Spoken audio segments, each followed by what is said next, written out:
पिछले जीवन में आत्मा पशुओं से जुड़ते समय मैंने नाले से एक मरती मछली चुनी थी। पता चला कि वह एक सुनहरी पीठ वाली कोई थी। ड्रैगन गेट पार कर वह असली ड्रैगन बन जाती। मैंने जान जोखिम में डाल दुर्लभ खजाने जुटाए ताकि उसके रूपांतरण में मदद कर सकूं। पर सफल होकर ड्रैगन बनते ही उसने भयानक सुनामी ला दी। उस सुनामी ने हमारे पूरे संप्रदाय को मिटा दिया। भंवर में मैंने उसे पुकारा, मदद मांगी, पर उसने मुझे अनदेखा कर दिया। इसके बजाय उसने सीनियर बहन को थाम कर वादा किया। घुटन भरे पानी ने मुझे निगल लिया। तभी भाई की घबराई सांसें सुनाई दी। जूनियर सिस्टर, क्या हुआ? वहां जाकर आराम करो। मैंने खुद को संभाला और उसे आश्वस्त करने वाली मुस्कान दी। तभी मुझे एहसास हुआ कि मैं पुनर्जन्म ले चुकी हूँ। मैं उस दिन वापस आ गई थी जब हमने अपनी आत्मा पशु चुने थे। अपना पिछला जीवन याद करके मेरी आंखें लाल हो उठी। मैं उसी वक्त उन घटिया दोनों को मार देना चाहती थी। मैंने अपनी आंखें बंद की और अपने उग्र घृणा को जबरन दबा लिया। फिर मैंने गंदे नाले में उलटी पड़ी मछली को नजरअंदाज कर दिया। ऊपर देखा, पारसुल पेड़ पर नील लुआन बैठा था। पंख धूप में चमक रहे थे। वह गुरु द्वारा तैयार आत्मा पशुओं जैसा नहीं था। वह बस वहां आराम कर रहा था। इस नील लुआन की साधना बेहद ऊंची थी। अपने पिछले जीवन में यहाँ तक कि मेरे गुरु ने भी उसे कभी नहीं देखा था। जब सबने अपने अपने पशु चुन लिए तो वह आलस्य से अपने पंख फैलाकर उड़ गया। इससे सब लोग खुद को कोसने लगे। अगली खबर जो मैंने उसके बारे में सुनी वह यह थी कि वह अकेले साधना करने चला गया था। उसने राख से उठकर फीनिक्स बनने की कोशिश की थी, लेकिन किसी कारणवश पुनर्जन्म के दौरान उसका ताऊ हृदय डगमगा गया। आखिरकार वह अग्नि में गिर गया। अगर मैं एक मछली को अजगर बना सकती हूँ तो एक नील लुआन को फीनिक्स क्यों नहीं बना सकती? कौशल होने पर मैं सबसे शक्तिशाली आत्मा पशु ही चुनती। मैं पंजों के बल उछलकर छत्र वृक्ष पर चढ़ी और नील लुआन को बाहों में भर लिया। गुरुजी, मैं इस नील लुआन से युद्ध करना चाहती हूँ। सब हैरान रह गए। नील लुआन मेरी बाहों में शांत बैठा था और अपनी नीली आंखों से मुझे देख रहा था। उसकी नजर रहस्यमयी थी। गुरुजी दाढ़ी सहलाकर मुस्कुराए। वे मेरी पसंद से खुश थे। उनका दयालु चेहरा देख मेरी आंखें भर आईं। पिछले जन्म में मेरी वजह से पूरा संप्रदाय तबाह हुआ और वे भंवर में मारे गए, पर उन्होंने कभी मुझे दोष नहीं दिया। मैंने संकल्प लिया, अब मैं सबकी रक्षा करूंगी। तभी एक बेवक्त आवाज आई, जीन, मुझे क्यों नहीं चुनती? सबने आवाज की ओर देखा। एक छोटे शिष्य ने उस कार्प की ओर इशारा किया और हैरान होकर बोला, रुको, क्या यह बोल रहा है? भीड़ मजाक उड़ाने लगी, जैसे औकात से बाहर की कोशिश हो। कार्प जमीन पर फड़फड़ा रहा था। उसकी मरी आंखों में उम्मीद थी। जीन, मुझे चुनो। मुझ में सुनहरे ड्रैगन का खून है।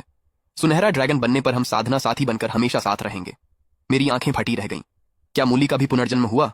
शानदार। अगर उसे हमारी पिछली जिंदगी की कोई याद नहीं है तो उसे मारने में आधा मजा ही चला जाएगा। उसकी बातों ने अफवाहों की लहर पैदा कर दी। क्या वो बदबूदार कार्प सच में खुद को सुनहरे ड्रैगन का वंशज कह रहा है? क्या ड्रैगन गेट पार करने वाली बात बस एक दंतकथा नहीं है? मेरे गुरु जल्दी से आए और कार्प के अंदर की रक्त रेखा की जांच करने लगे। काफी देर में उन्होंने सिर उठाकर कहा कि कार्प के अंदर सुनहरे ड्रैगन का खून है। फिर उन्होंने पूछा कि क्या मैं उसे लेना चाहूंगी। मैं मना करने ही वाली थी कि कान के पीछे दर्द हुआ। मुड़कर देखा तो नीला लुआन मुझे चोंच मारकर नाराजगी से घूर रहा था, जैसे कह रहा हो कि उसे चुनने के बाद मैं किसी और का क्यों सोच रही हूँ। एक पल में बेबस हो गई। मैं उसे ठुकराने वाली थी।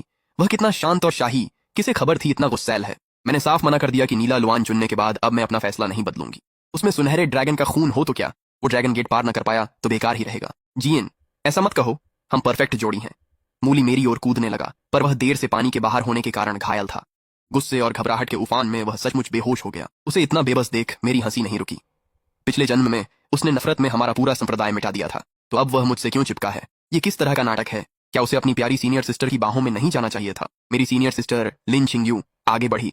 बिना झिझक उसने उसे गोद में उठाया और साथ देने व साधना में मदद को तैयार हुई। पहले चुना बाघ असंतोष में गुर्राया, पर बिना बंधन के वह कोई नियम नहीं तोड़ रही थी। गुरुजी ने हिचकिचाते हुए समझाया, भले ही इसमें ड्रैगन का खून है, पर ऐसी चोटों के साथ यह शायद ही ड्रैगन बन पाए। पर लिन छिंगयू ने उन्हें बीच में ही टोक दिया। गुरुजी, आप छोटी बहन को ज्यादा पसंद करते हैं और सारी अच्छी आत्माएं उसी के लिए रखते हैं। हम भी आपके शिष्य हैं। क्या यह अन्याय नहीं? अगर वह कर सकती है तो मैं भी कर सकती हूं। गुरुजी ने बिना कुछ कहे अनुमति दे दी। मैंने मन ही मन सोचा, अब देखती हूं कि मेरे बिना वह उस कार्प को ड्रैगन कैसे बनाती है। वापस आकर मैंने आजो और लुआन को छुड़ाना चाहा, पर वह मेरी आस्तीन से चिपका था। ये मेरी नई पोशाक है। उसकी आंखें तमतमा उठीं। उसने आस्तीन छोड़ी और चिढ़कर बोला, वो बदबूदार कार्प, क्या तुम उसे देख रही थी? उस बदसूरत चेहरे के साथ वो ड्रैगनों पर कलंक है। उसका घमंड देख मुझे राहत मिली। मैंने कहा कि भले ही मैंने उसे चुना, पर उसकी इच्छा कभी नहीं पूछी। अगर उसे बंधन या मेरा साधना साथी नहीं बनना तो अभी जा सकता है। उसने मेरी उंगली पर चोंच मारी। क्या अब भी किसी और को ढूंढ रही हो? मुझसे किया वादा निभाओ, मैं तैयार हूं।